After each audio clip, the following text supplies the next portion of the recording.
So people have asked me, why did I aim so high in trying to write a book about a company culture around value, not just selling value? And that's a great question because it's kind of ambitious to go for a big picture view, but I saw a gap. You see, I used to be a product manager. I used to have P&L responsibility for a product and be a product marketing guy. And so I have had a career that kind of spanned silos rather than trying to optimize within silo. And I saw a gap in so many of my clients in terms of understanding the nexus of all those roles. And so I wanted to write a book about that. And my practice, a lot of the calories are spent in the sales organization, but my best clients, we actually work well beyond the sales organization. I wanted to talk about that. So when I started out, and so this year kind of, I operate in three spheres and kind of bring three areas of the company into alignment with each other. And it's not just these three. So let's start with these three and then build on them. So sales, the customer facing group. Well, it turns out many years ago, customer facing meant sales plus one or two other, maybe three other roles that touched your customer.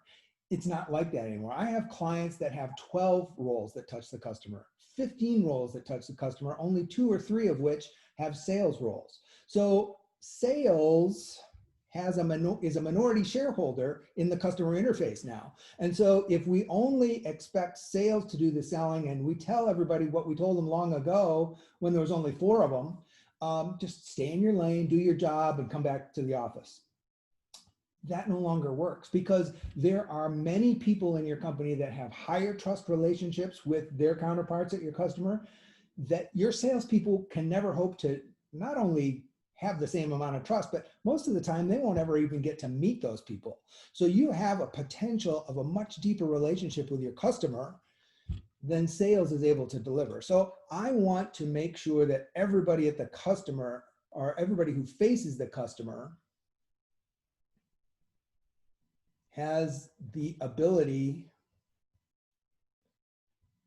to not just, and this isn't just customer experience the way you've heard about it today, but I think everybody who faces the customer needs to be able to no longer stay in your lane, but stand up and ask a customer about an outcome saying, what I see that happening over there, Mr. Customer. What happens when this goes wrong? What's that costing you? How bad does that impact you? Who else is involved when this failure occurs? They don't have to sell anything after that, but if they gather that information and understand a value gap and bring it back to the hive, right? If all of your customer facing people are able to have a meaningful business dialogue with their counterpart at their level, you have a ton of forward observers. You have a ton of scouts that are able to understand value gaps, and you're able to deliver much more value. And so at that point now, marketing is also joined by the product group. And so now in terms of customer outcomes, we've discovered additional outcomes that are important to our customer. So information is going to marketing and product. Marketing talks about and develops sales content, marketing content, sales training, product training that discusses those value gaps that they've discovered. And so now there's a much more meaningful interplay between marketing and product and all of your customer facing roles in terms of discovering new value gaps and being able to talk about how you address those value gaps, both on a product and marketing standpoint. And CFO, why is the CFO there? Well, I'm all about value. There's another video coming out shortly about value and value pricing, but a CFO should not be the sales prevention department, but should be a valued resource in helping understand attainable margins, understand the value of our products, and to be a business partner both to product when we find a value gap and product needs to develop or enhance the product to respond to a value gap. Now you have an interaction with the CFO building a business case. Oftentimes I find that one of these enhancements takes almost no resources, but sometimes you're having a much more meaningful, much more difficult conversation and trade-offs in there.